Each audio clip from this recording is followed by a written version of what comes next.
course, Canada normalized relations with China several years before we did. And Canadians were allowed into China before we Americans were allowed in.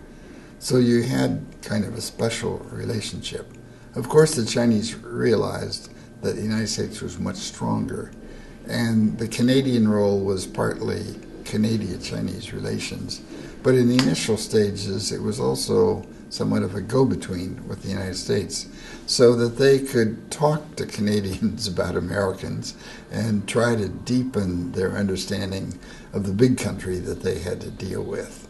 And I think for Deng Xiaoping to go to Canada, at that time it was an easier way to do things.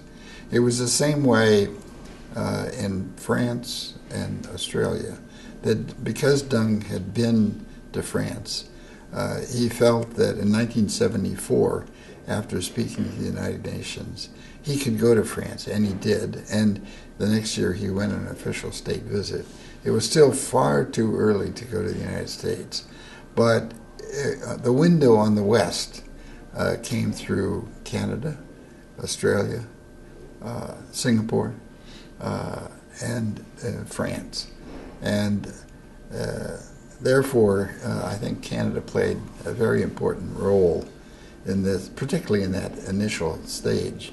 Once the relationship with America was wide open, it was no longer necessary to go through Canada. But I think in that initial stage, from about 72 to 78, 79, it was very important for Deng to have the channel through Canada.